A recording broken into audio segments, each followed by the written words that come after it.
ವಿಶೇಷವಾಗಿ ದಕ್ಷಿಣ ಕನ್ನಡ ಜಿಲ್ಲೆಯಲ್ಲಿ ಅಲ್ಪಸಂಖ್ಯಾತ ಕ್ರಿಶ್ಚಿಯನ್ ಸಮುದಾಯದ ಮತದಾರರು ಕೂಡ ಈ ಸಲ ಭಾರಿ ದೊಡ್ಡ ಪ್ರಮಾಣದಲ್ಲಿ ಬಜ್ಪೆ ಮತ್ತು ಕಿನ್ನಿಗೋಲಿ ಪಟ್ಟಣ ಪಂಚಾಯತ್ ಬೆಂಬಲಿಸಿದ್ದಾರೆ ಅಂತ ಹೇಳಿಗೆ ನಾನು ಸಂತೋಷ ಪಡ್ತೇನೆ. ಒಂದು ಕ್ಷೇತ್ರದಲ್ಲಂತೂ ಒಟ್ಟು ಆ ಕ್ಷೇತ್ರವನ್ನ ಕ್ರಿಶ್ಚಿಯನ್ ಸಮುದಾಯವೇ ಗೆದ್ದು ಕೊಟ್ಟ ರೀತಿಯಲ್ಲಿ ಪ್ರತೀಕ್ ಪೂಜಾರಿಯನ್ನ ಗೆಲ್ಲಿಸಿಕೊಟ್ಟಿದ್ದಾರೆ ಅಂತ ಹೇಳಿಕೆ ಇಚ್ಛೆ ಪಡ್ತೇನೆ. ಇತ್ತೀಚೆಗೆ ಕೆಲವು ಘಟನೆಗಳು ಕೂಡ ನಡೆದಂತ ಒಂದು ಕ್ಷೇತ್ರ, ಜಿಲ್ಲೆಯಲ್ಲಿ ಯಾವ ರೀತಿಯ ಘಟನೆ ನಡೆದ ನಂತರ ಏನೆಲ್ಲ ಆಗಿದೆ ಅಂತ ನಿಮ್ಗೆ ಗೊತ್ತಿದೆ.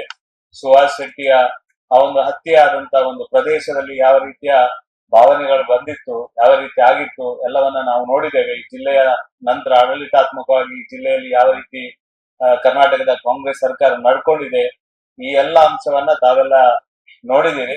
ಕರ್ನಾಟಕದ ಕಾಂಗ್ರೆಸ್ ಸರ್ಕಾರ ವ್ಯಾಪಕವಾಗಿ ಕರ್ನಾಟಕ ರಾಜ್ಯದಲ್ಲಿ ಆಡಳಿತ ಮಾಡದೆ ಕೇವಲ ತಾನು ಎನ್ನುವ ರೀತಿಯಲ್ಲಿ ಮುಖ್ಯಮಂತ್ರಿಯ ಕುರ್ಚಿಗೋಸ್ಕರ ಹೋರಾಟ ಆಗ್ತದೆ ಹೊರತು ಯಾವುದೇ ರೀತಿಯ ಅಭಿವೃದ್ಧಿ ಕೆಲಸದ ಬಗ್ಗೆ ಯೋಚನೆ ಆಗ್ತಾ ಇಲ್ಲ. ನಾನು ಹೇಳಿದ್ದು ಕ್ಲಿಯರ್.